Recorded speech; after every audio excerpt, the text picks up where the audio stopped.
മത്സ്യത്തൊഴിലാളികളുടെ ക്ഷേമത്തിനായി പ്രവർത്തിച്ചത് NDA സർക്കാരാണെന്ന് പ്രധാനമന്ത്രി നരേന്ദ്രമോദി. അഖില കേരള ധീവരസഭയുടെ സുവർണ ജൂബിലി ആഘോഷങ്ങളുടെ സമാപന സമ്മേളനം ഉദ്ഘാടനം ചെയ്യുകയായിരുന്നു അദ്ദേഹം. സദ്ഗുരു ശ്രീ മാതാ അമൃതാനന്ദമയി ദേവിക്ക് തന്നോടുള്ള സ്നേഹം ജീവിതത്തിൽ ലഭിച്ച സൗഭാഗ്യങ്ങളിൽ ഒന്നായി കാണുന്നുവെന്നും പ്രധാനമന്ത്രി പറഞ്ഞു. കടലിന്റെ മക്കളക്ക് നമസ്കാരം. കടലിന്റെ മക്കൾക്ക് നമസ്കാരം പറഞ്ഞായിരുന്നു പ്രധാനമന്ത്രിയുടെ പ്രസംഗം ആരംഭിച്ചത്.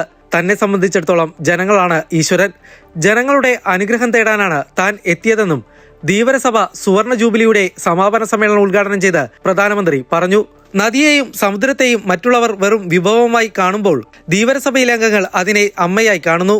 നിങ്ങളുടെ പാരമ്പര്യം ഭാരതത്തിന്റെ ഇതിഹാസവുമായി ബന്ധപ്പെട്ടതാണ്. സദ്ഗുരു മാതാ അമൃതാനന്ദമയി ദേവിയെ ഞാൻ നമസ്കരിക്കുന്നു. അമ്മയുടെ ജീവിതം നിസ്വാർത്ഥ സേവനത്തിന്റെ ഉദാഹരണമാണ്.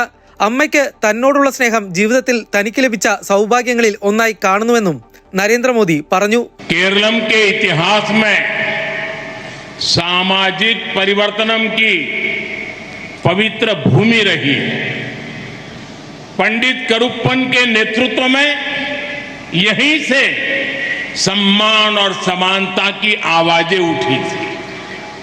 उस जज्बे को अखिल केरला धीवरा सभा ने आज भी जीवंत बना रखा है.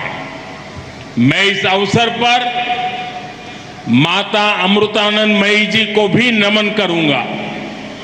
उनका जीवन निस्वार्थ सेवा का एक अद्भुत उदाहरण है. उनका मुझ पर जो स्नेह रहा है वो मेरा बहुत बड़ा सौभाग्य है. വർഷങ്ങളായി മത്സ്യത്തൊഴിലാളി സമൂഹത്തിന് അവഗണന മാത്രമാണ് ലഭിച്ചത്. മത്സ്യത്തൊഴിലാളികളുടെ ക്ഷേമത്തിനായി പ്രവർത്തിച്ചത് NDA സർക്കാരാണ്.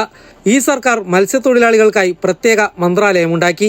ഫിഷിംഗ് ഹാർബറുകൾ ആധുനികവൽക്കരിച്ചു. പ്രധാനമന്ത്രി മത്സ്യസമ്പദ് യോജനയിൽ കേരളത്തിനായി മാത്രം 1400 കോടി രൂപയാണ് നീക്കിവെച്ചിട്ടുള്ളതെന്നും പ്രധാനമന്ത്രി പറഞ്ഞു. ब्लू इकोनॉमी के असीम पोटेंशियल की दृष्टि से देखा है. ये बीजेपी NDA सरकार ही है जिसने फिशरमैन के हितों के लिए अलग मंत्रालय का गठन किया. हमने फिशरमैन समुदाय को विकास की मुख्य धारा में लाने के लिए कई महत्वपूर्ण कदम उठाए. प्रधानमंत्री मत्स्य संपदा योजना के तहत केरलम के लिए अराउंड 1400 करोड़ रुपए का प्रावधान किया गया है. इससे फिशरीज में കേരളം तेजी से आगे बढ़ रहा है. കേരള എന്നത് കേരളം എന്നാക്കണമെന്ന മലയാളികളുടെ ആവശ്യം നടപ്പിലായെന്നും പ്രധാനമന്ത്രി പറഞ്ഞു. മലയാളികളുടെ ദീർഘകാലത്തെ ആവശ്യമാണ് ഇതോടെ നിറവേറ്റപ്പെട്ടതെന്നും അദ്ദേഹം കൂട്ടിച്ചേർത്തു.